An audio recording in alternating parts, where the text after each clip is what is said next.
when we're having these repetitive arguments over and over again about cancel culture and comedy and et cetera, you've taken a broad historical perspective. Like, what do you hope that people would see differently when they're looking at them? You would be able to see through the horse.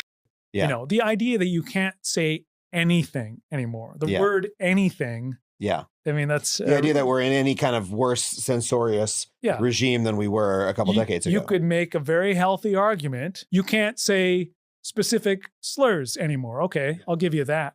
But compared to what you couldn't say as recently as the 1980s, Yeah. putting bigotry aside, just in terms of expressions of sexuality, criticism of foreign policy, criticism of religion, swearing on stage, almost all of comedy falls into one of those categories now. Yes. This was a really great conversation via Adam Conover. Yeah. You know, and all of it would have been taboo. Nikki Glazer, who I love, would have been in prison doing hard time. Just for doing jokes. Yes. 1962, Lenny Bruce got arrested in Hollywood on Sunset Boulevard because he used the word schmuck on stage. This is the correct reaction. You know, there's this tiresome trend in comedy in which comics, especially famous older comics, the kind of folks I used to really admire, are getting paid millions to do big specials on the largest platforms that exist. And during these specials, they complain about being silenced and censored.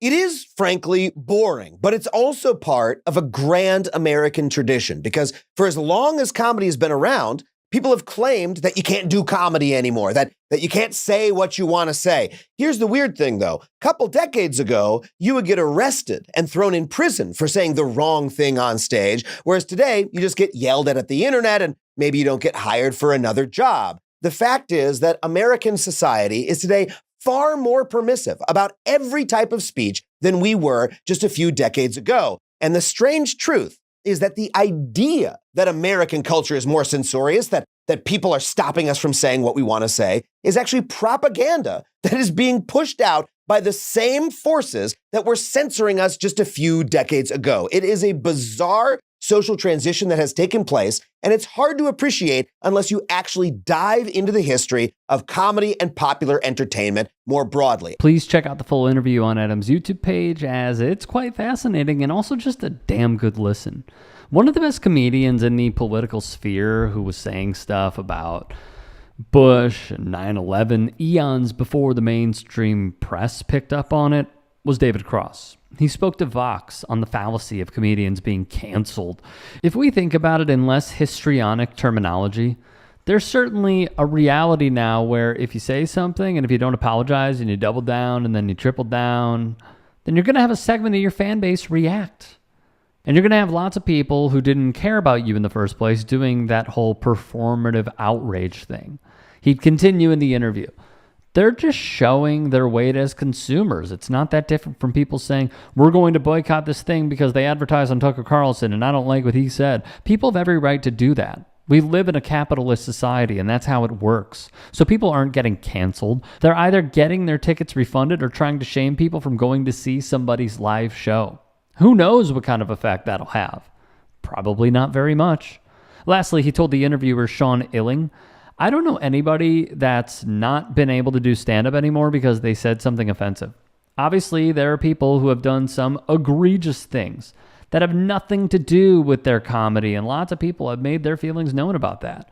But if you say something extremely homophobic or misogynistic or racist or anti-Semitic that cannot be defended, and people go, hey, that person's appearing on Apple TV or Netflix or whatever, let's boycott the sponsors, then that's their right. But nobody's not able to do stand-up. Maybe you can't sell out Madison Square Garden 8 shows in a row, but you're still going to get to do stand-up. Cliff Nestoroff, a stand-up comic and author of Outrageous, spoke with Rolling Stone on the can't say anything anymore mantra. Whether it's Dave Chappelle or Hannah Gadsby or Matt Rife, that's when the phone rings.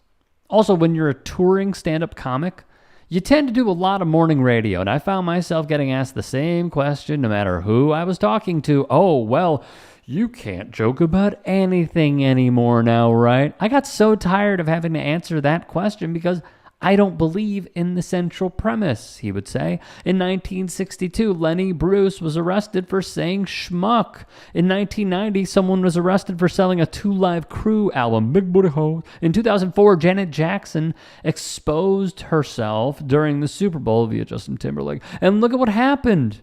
In the last few years, WAP became a hit song.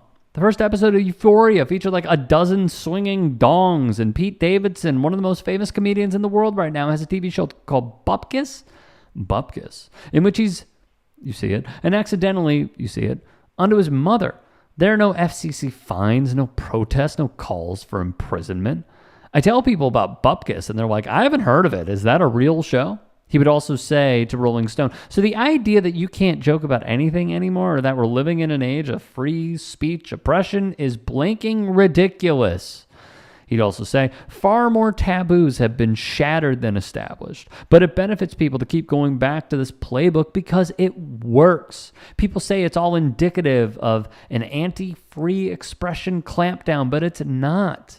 That's just what they've been told it is. It's all part of the same centuries-old cycle. Before I get into it, if there is anything that we missed, if there are any stories that you all would like me to cover, send them to me. I will throw up the graphic where you can get at me on my social media channels, whether it is Twitter, Instagram, TikTok. Send me a DM. Let me know.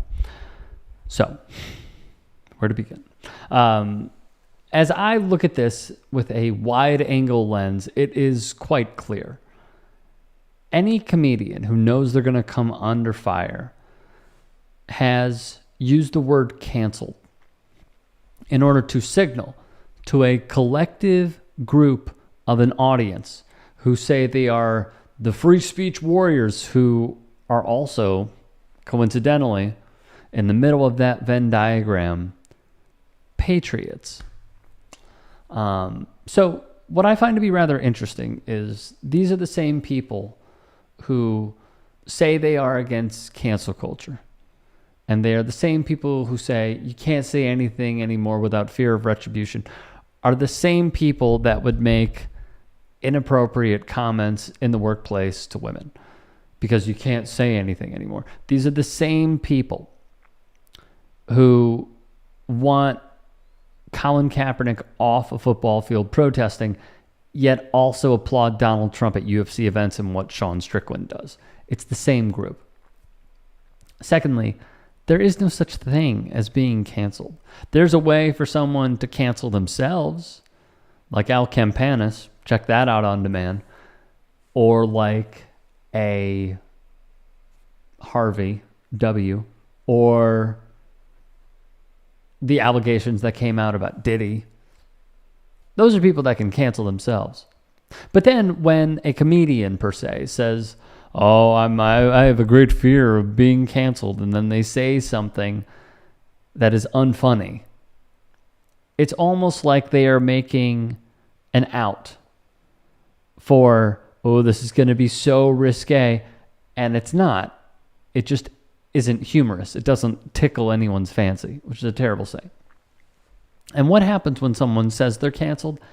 They get more Netflix shows. They get endless amounts of media appearances. Their social media followings go up. And then more people are, in fact, interested in what they have to say. This is not something that exists. It has been used as a political football by the likes of Jim Jordan, who called for hearings on cancel culture. Does anybody remember this? It was insane. Live on C-SPAN. We're not going to talk about how people can't afford rent. We're not going to talk about healthcare. We're not going to talk about the wars that the U.S. might go into. Let's talk about cancel culture, because that is the biggest driver right now in our lives. For politicians, it's a distraction. For comedians, it is a success story after saying, well, no one likes me and I was canceled, when they're not.